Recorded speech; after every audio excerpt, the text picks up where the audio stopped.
Hi friends, welcome back to Farm Girl Diaries. My name is Caitlin and we're back in the kitchen today for another Sunday reset. So we're in fall now, it's early November, and I do things differently depending on the time of year that it is. When we're in heavy garden season, I don't do a lot of meal prep. I kind of just cook whatever's coming in and I figure out what my work lunches and my dinners are going to be throughout the week. But now that we're transitioning into fall and winter, I spend a lot more of my time doing some meal prep. There's a couple reasons for that. I'm not somebody that knows how to relax, so I don't have a garden to work on. I don't have produce to harvest. I don't have produce to kind of process, so I don't really have a lot of stuff to do. So the fall and winter are definitely downtimes for me. I do find hobbies and stuff to do during fall and winter, like making soaps, making lotions, making pot holders, all that fun stuff. But those are kind of like random days here and there that I do that, not every day. So when we get to fall and winter, I like to meal prep and I like to make my life as easy as possible for these couple of months. Today is actually daylight savings time, so we fell back an hour. It gets dark so early at night. I get home around 4:30 in the afternoon and it's going to start getting dark around 5. So I'm going to get home essentially for it to be dark. And when it's dark outside, I literally have no motivation. I think most of us are probably that way. I don't want to do anything. I don't want to go sit on my couch and read a book or watch a movie. So I like to have some meals ready throughout.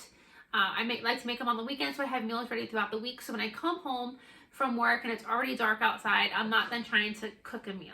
I can kind of heat up leftovers and kind of veg out on the couch if that's what I want to do. So that's what we're doing today. We're doing a couple of really, really easy meals.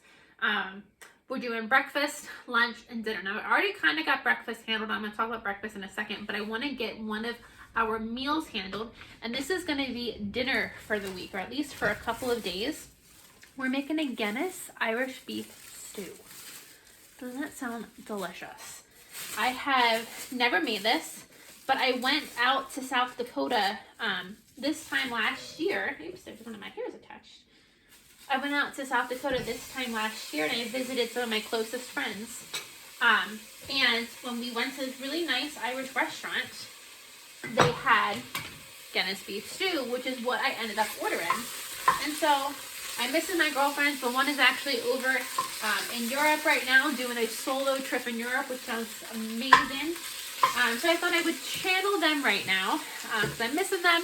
I'm thinking of her constantly in Europe, so I'm going to make a Guinness Irish beef stew, which is going to be delicious for dinner tonight. And then part of what goes with that dinner is this fresh, oh my god, it smells so good, fresh loaf of bread. So this is a sourdough bread I just put out of the oven about 10 minutes ago. So this is going to go perfectly with our Guinness beef stew. So I just have the stew actually I just stew meat. I have it at a high temperature. All I want to do is sear all sides of it. I am gonna add some salt and pepper.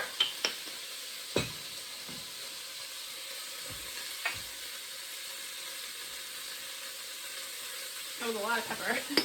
And we're gonna just let this sear.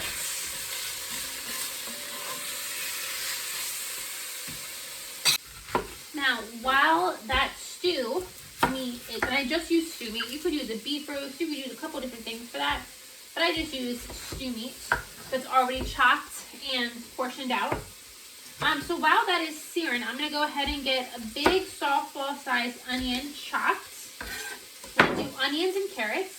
If you wanted, you could do celery. The recipe calls for celery. I don't really like celery, so I don't keep that on hand. So we're not going to do the celery.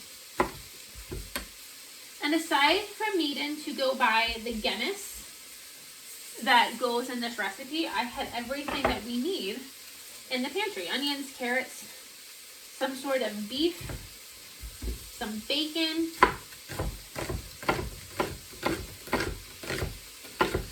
so this is making for a really easy meal. And we're going to let this just cook on the stove for a couple of hours. My initial plan was to do a crock pot meal. That was 100% my plan. But then I kind of got started thinking about how much better it would be if this was done on the stove. And it just slow cook on the stove for hours. How good my house was going to smell. How much my eyes were going to water from this onion. Oh, oh, oh. That is a strong onion. Holy. Holy Hannah. Okay. Let me get. Holy. Let me walk away from that onion. Okay. I'm going to put these in a bowl so I have room to work. So I got one onion.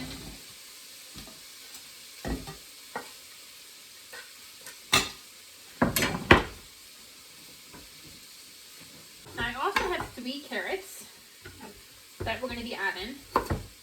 Now, with carrots, I don't peel my carrots. I follow Ina Garten. Oops, I put them in the wrong bowl. Goodness. My eyes are still burning. I mean, it's so strong. I follow Ina Garten, and she doesn't peel her carrots either. There's a lot of nutrients in the skins of carrots, and so I don't want to peel them out. So you just want to make sure you wash them really good. There's no reason to peel the carrot as long as you've made sure that they are nice and clean. So these I scrubbed so they're nice and clean. And at this point, you also, if you're adding celery, you want to get your celery prepped and your celery added to this bowl of veggies. So the stew meat is almost done. As soon as I am done with these carrots, I will get, oh, that looks a little suspect. As soon as I'm done with these carrots, I will get that stew meat out. All we want to do with that stew meat is get it seared. And why we're searing it is you get a nice hard crust build up on all sides. And then the inside isn't cooked because then you're cooking at a high temperature. You're just kind of searing or burning, not necessarily burn, it's like a burn, but you're just getting a high heat on those sides. And then when you cook it low and slow, which is what we're going to do, you will have trapped all the juices into the meat by kind of making that crust on the outside. So I've gone over already a couple times, and I have stirred the meat, getting a nice crust. And I kind of want to rush here because I don't really want that to cook the whole way through. I want it to just sear.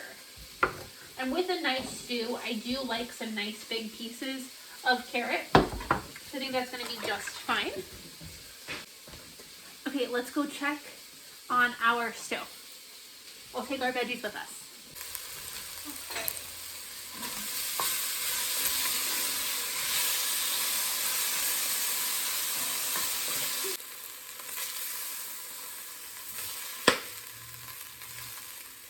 Now at the bottom of this pan, we have some not burnt on, but some leftover meat, fat, particles.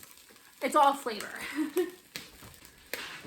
So that's what I love about this being a one-pot meal, is you do this in layers and you just get so much flavor. So all of that that's left over from the stew meat is going to add flavor to my onions and my carrots. You want to season well every layer of this stew.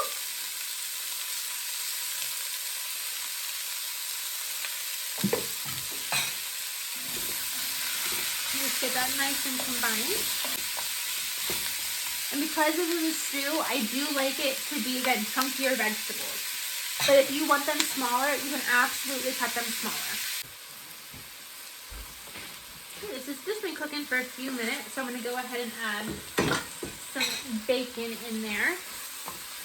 We'll get all of that cooking together. I should have broken up that bacon a little bit more before it went in the pot.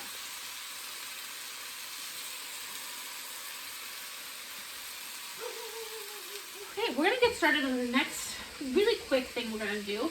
So I made that loaf of bread for my breakfast. I wanted to make a sourdough bread. I needed breakfast.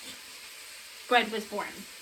So my plan with that bread mostly is going to be avocado toast with a dippy egg on top. So that is a super easy breakfast. It doesn't require much from me. But I just decided I opened this pack of bacon to go with the stew. I thought this would be delicious to go with that avocado toast. So I'm going to be making my sweet and spicy bacon. So I made this a couple weeks ago and I was obsessed. It's very simple. All it is brown sugar and sriracha. Last time I really added a lot of sriracha and it almost made it almost too spicy. So I'm just going to keep it hopefully a little bit on the less spicy side. So just brown sugar and a little bit of sriracha, and you kind of just paint the bacon with it.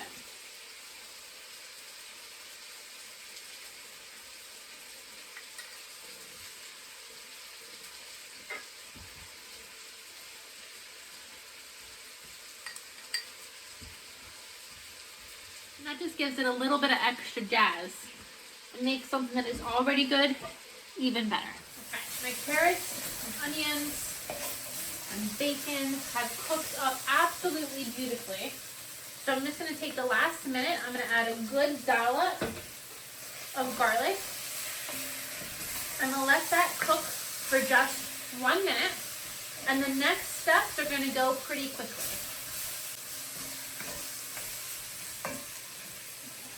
Now I'm going to add just a couple of tablespoons of flour. You sprinkle that over all the veggies. And that is just what's going to help thicken our eventual gravy. So, get that stirred in. I'm going to add just actually a little bit more. I want to see all the veggies coated lightly in flour. Perfect. Okay, to this mixture, you just want to let that flour cook off.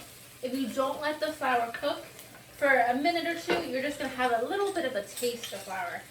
So when you add flour, always let it cook for a minute or two. Now we're going to make some tomato paste. So this is my dehydrated tomato paste. These are tomato skins that are left over from when I make my tomato, so all my tomato sauces, spaghetti sauce, tomato soup. This is all my leftover tomato pieces that I've then dehydrated. And once it's dehydrated, you just add some water back to it and it makes tomato paste. So I want to make sure, I think it's actually a little dry. I'm going to add just a little bit more water to get everything rehydrated. Okay, so I'm going to add this tomato paste. And this is delicious too. You can use it as tomato paste or you can use it as a way to add a nice tomato flavor. Maybe meatloaves or tacos or burgers or anything like that. This kind of is like a tomato bomb. So get that tossed in there. But here's where the Guinness is going to come in. I have 1 can of Guinness beer. I'm going to turn off the stove just because I don't actually know the rules when it comes to beer and open flame. I'm going to add that in there.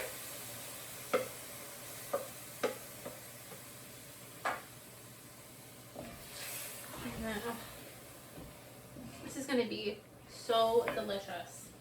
So I had 1 can of Guinness and I'm going to get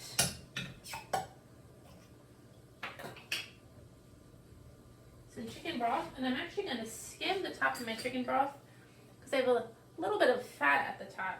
If you don't skim all of the fat when you make the broth, it'll just float to the top when you can it. Well, there's nothing wrong with it, but I don't want it. You just don't want it. Okay, we have most of it off, so let's go ahead and we'll add that in there. That's 4 cups.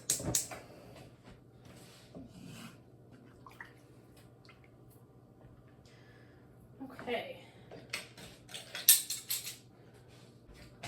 We're gonna add our meat back in. And now we need our herbs. So if you had fresh thyme, just put a few sprigs of fresh thyme in. I'm just gonna do a couple of pinches of just dried thyme. And then I get to use my bay leaf tree for the first time. I picked this plant up at the beginning of summer, and it has been doing wonderful things. So we're gonna use a bay leaf. So I'm just gonna pluck maybe this big one here. This bay leaf actually smells really good. I never knew what a fresh bay leaf smelled like.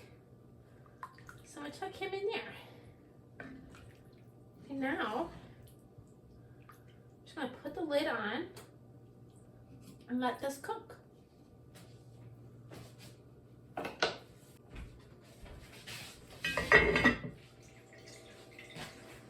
Now that stew is gonna cook low and slow for a couple of hours. It is only about 2 o'clock right now. I can't actually really see the time.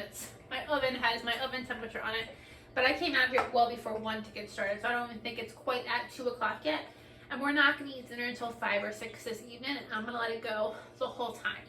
So that is essentially done. When we eat that, we can put it on mashed potatoes, we can put it on pasta noodles, but I think for tonight, I'm just gonna eat it as a stew, as is, with a nice piece of butter bread, of crusty butter bread. I think will be delicious.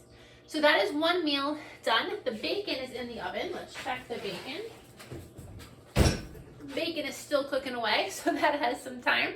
So we're gonna get started on the next thing, which is something I've never made before. One of my girlfriends turned me onto it: street corn chicken rice bowls. So while I get started on the street corn dip, let me take you backwards, and I'm gonna show you what I've done to the chicken that we are gonna use for this dish. Now, only using 1 chicken breast, so because I only used 1 chicken breast, I didn't measure the spices, I just eyeballed it.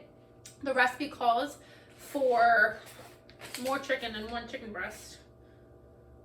Calls for 4 chicken breasts. So, if you use 4 chicken breasts, here's the spices that you use. So let's go backwards and I'll show you what I did. So for this marinade, if you're doing more than just 1 chicken breast, it's 2 tablespoons lime juice, 2 tablespoons chili powder, half a teaspoon of onion powder and garlic powder, and 1 teaspoon of chili powder, and then salt and pepper to taste. I realized after I finished cooking this chicken that I completely forgot the lime juice. I even bought limes for this. I completely forgot the lime juice for this chicken. Definitely want to add that. I think that would make this even better. But this chicken was delicious, and it would be so good as a chicken on its own. The marinade here was really fantastic, so I highly recommend this marinade, even if you don't end up making the street corn chicken. Just the marinade itself on this chicken was delicious. And then I just added some olive oil to help get everything to coat to the chicken.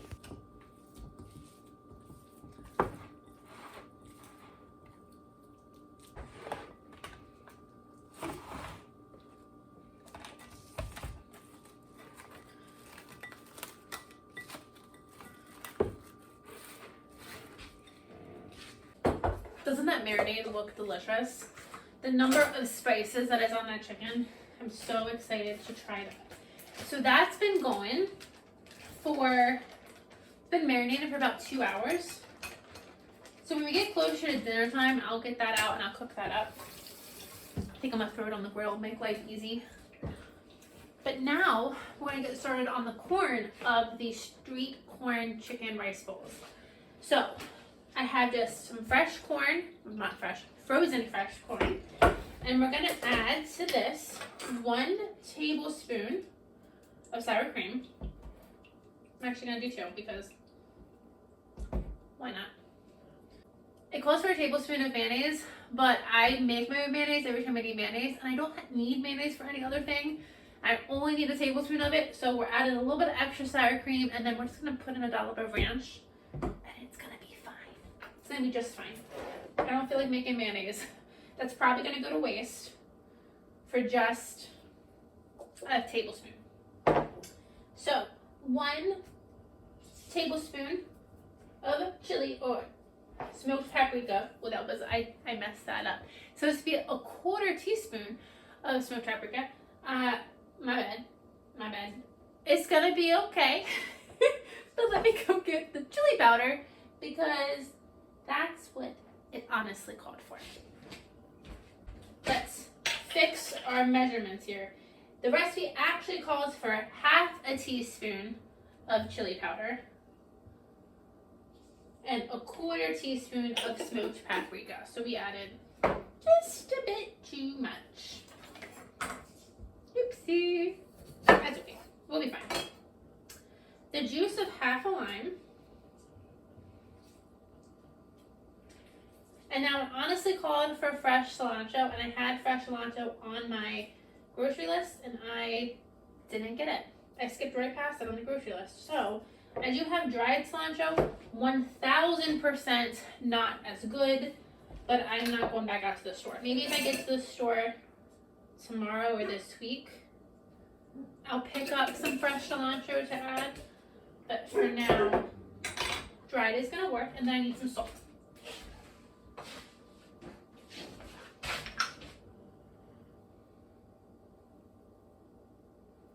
Okay. And then our last ingredient is some feta cheese.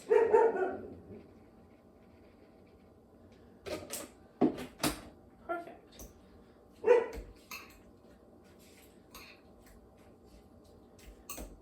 Get it all nice and mixed. So how these chicken bowls work is you cook the chicken, you cook the rice, you put the rice down, then the chicken, top with the street corn salsa, and then you can add in other things like avocados, jalapenos, sliced tomato.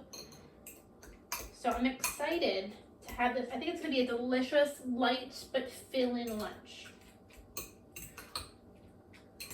And then the corn you can serve hot or cold.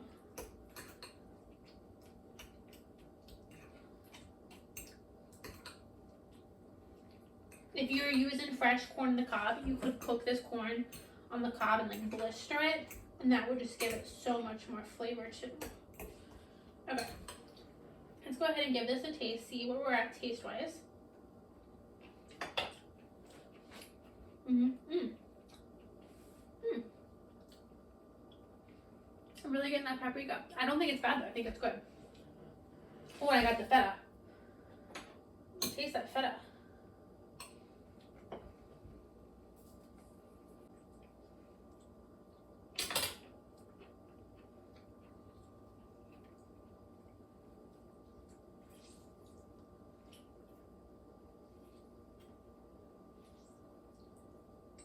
Gonna add that other lime because you can't go wrong with too much lime, especially because I'm missing that. I'm missing that fresh cilantro taste, but that's good. And that is delicious as is. I'm gonna put the lid on that, and then that is done for the chicken and rice bowls. Let me pack all this up. I'm gonna make the rice. I'm just gonna cook some rice, but I'm gonna do about a cup of cooked rice, and then you are supposed to add fresh cilantro after the rice has been cooked. Super simple. All I have to do is I'm going to grill the chicken later this evening and make that rice cooked right now. But that's it for this meal. That's one meal that's completely, well, not completely done, but almost done. Okay, we weren't gone for long. I just cleaned up my area, but the bacon has come out of the oven. So I want to get it transferred to another plate. And then I have a lot of bacon grease here. This is bacon that has been sliced and sweetened, or spiced and sweetened. So I do have a bacon jar where my bacon grease goes. So I do have a bacon jar where my bacon grease goes. But because this bacon isn't full bacon flavor, it has other added flavors, I don't want to add this bacon grease to it. So we're just going to add this bacon grease right into our Irish beef stew. There's not a lot of it, but I think it's just going to give it some extra flavor. Yes, it is sweetened. Yes, it is spiced. I think it'll be just fine. We don't like to waste things around here.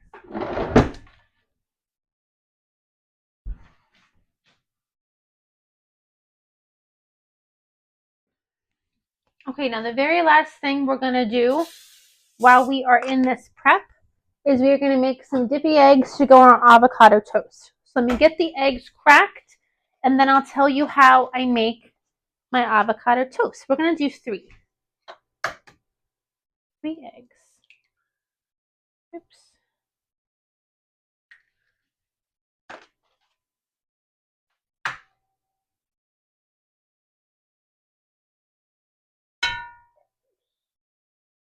Not crack my eggs today.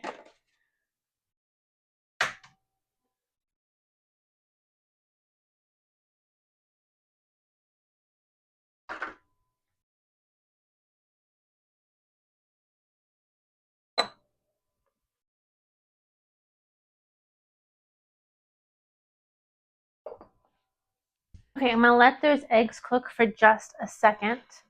But can we talk about this bacon? I'm gonna take a bite so bad. But I'm gonna refrain. I'm gonna be good. No, I'm not. Who wants to be good? No one wants to be good. Mm. Mm-hmm. Mm-hmm.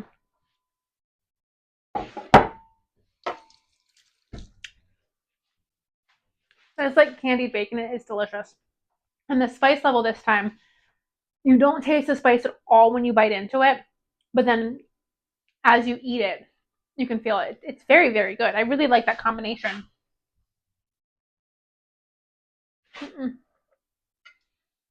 So delicious. So, how am I going to make these avocado toasts? So, this is going to be like, this is obviously a very easy Sunday reset. We're not doing a lot. The stew I'm having is going to cook for a while. My chicken rice bowls are not very labor intensive at all. And then this breakfast, again, also isn't very labor intensive. I already have the bread. So I'm just going to add in some avocado. So you can do it from very simple to a little bit more complex. What I'm thinking I'm going to do now, we'll see how this goes in the morning when I do this, is I'm going to get my avocado out. I'm going to mash it, add some salt, pepper, a little bit of crushed red pepper, and a little bit of garlic powder. That really goes a long way. It's delicious. That's going to be the base. I'm going to toast my bread, put the avocado down, and then put my dippy egg on top. That is, as of now, my entire plan. But you can also add pickled red onions and feta cheese. I've done that before. It's delicious. That's if you're trying to be a little bit more bougie. And you can also add like jalapenos, everything bagel seasoning. There's a ton of different things that you can add to avocado toast to like every little step makes a little bit more bougie.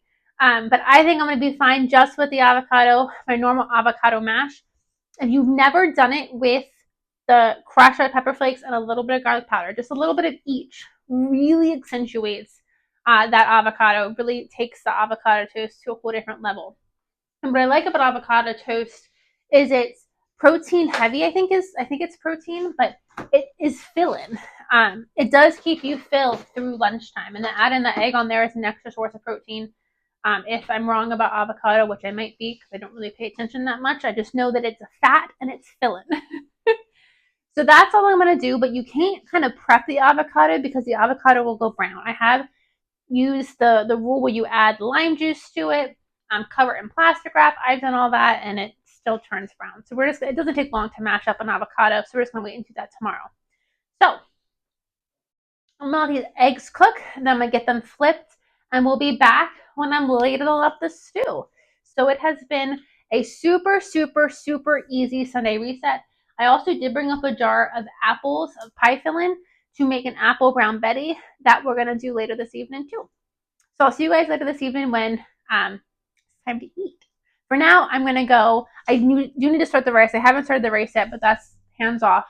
But I'm going to go pour myself a drink. It's a beautiful Sunday afternoon. I'm going to go pour myself a drink and take the dog and a book out on the front porch swing and enjoy this gorgeous weather. I'll see you guys in a few hours. Hey friends, we're back. It's a few hours later.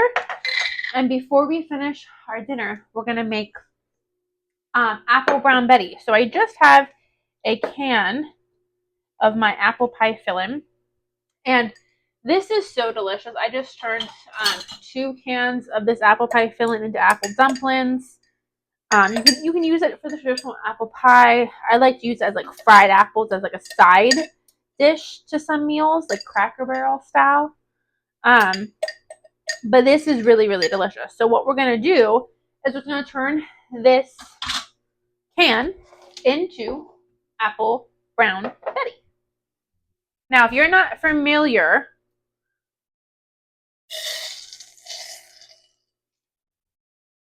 with Apple Brown Betty. Oh, I think I burnt it. Yeah, I burnt my butter.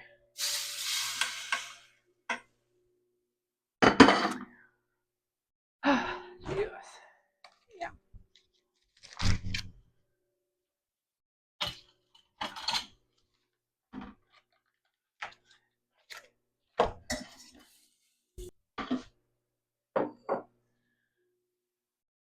Now, if you're not familiar with Apple Brown Betty, it may be called something different where you are, but to put it simply, it's just apple with like a oat brown sugar topping. So I'm going to go ahead. I browned some butter. I burnt the first batch of butter, so we browned a second batch. And so I'm going to get the same pot that had the butter in it. I'm going to fill it with water and put it back on the stove, and this is going to finish dinner. So I'm going to get this pot boiling, and I'll explain why in a second. But for this, we want to finish this Apple Brown Betty. So I just have a little bit of brown butter. We're going to add in some oats. And I just eyeball this. I'm just going to make a crumble for the top. You want a little bit of flour, not too much, just a little bit. And the flour kind of makes the crumble, kind of beefs up the crumble. My lid does not want to go on here anymore.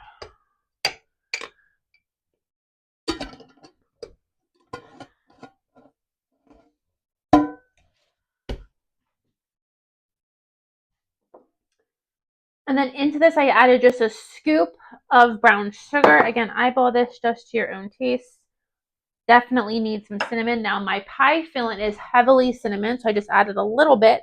And I'm going to add just a splash of vanilla. Just a splash.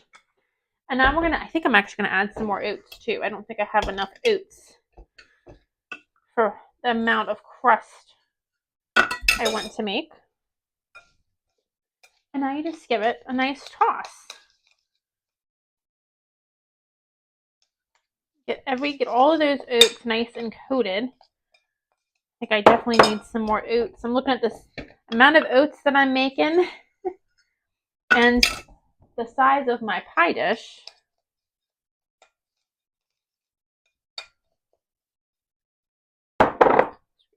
Now I have the oven preheated to 375.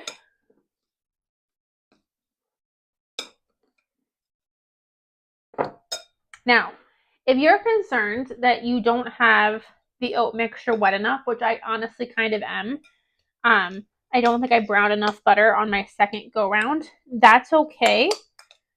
Go ahead and we're going to sprinkle our oats. And I like to do this with sliced peaches too. My jarred peaches, I do the exact same thing in the summertime. And it is delicious. So spread your crumble topping out. Make sure we get all of that deliciousness. That is good. That brown butter is really good. So then what you can do,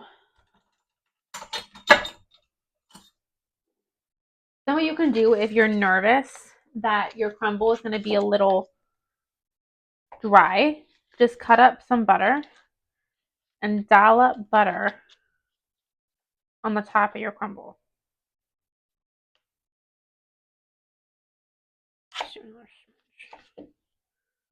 Like that. Okay. And that is the world's easiest dessert. So I'm going to go pop this in the oven for about 15 to 25 minutes. I guess I should say 20 to 25 minutes probably. You just want that oat crumble to kind of brown and golden. So I'm going to start at 20 minutes and we'll see what it looks like after 20. Let's come over here to our stew. I turned our stew off about half an hour ago because it was really, really boiling. Let me bring you down and show you this. This is phenomenal. Look how pretty that is.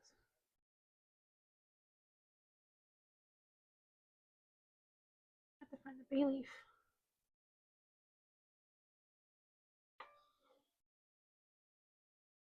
This had to cook. This probably boiled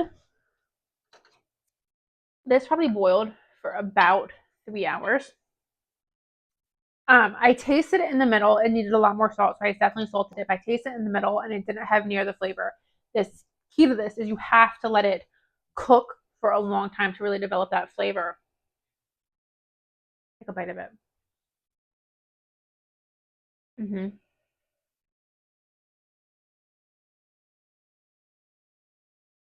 That is so good. It is very almost kind of like stitch your bones heavy. So I'm debating, like I had this pot of water going because I was going to cook noodles and put noodles with it. I still think I'm going to. I was debating if I wanted to do that or not, but I still think I'm going to.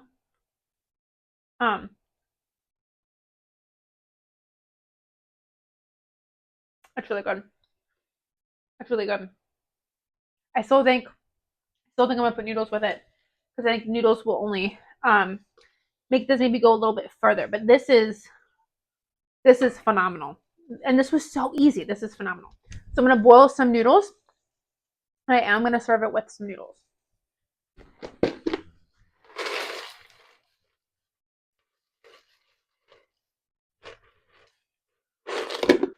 Guys, I completely forgot about cooking the chicken for the chicken rice bowls.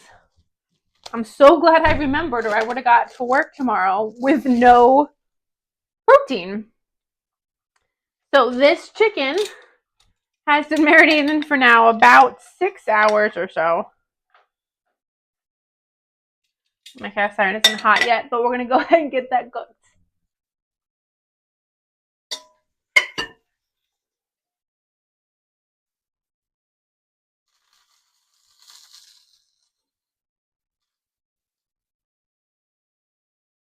Well, friends, I'm going to go enjoy my dinner. This looks phenomenal.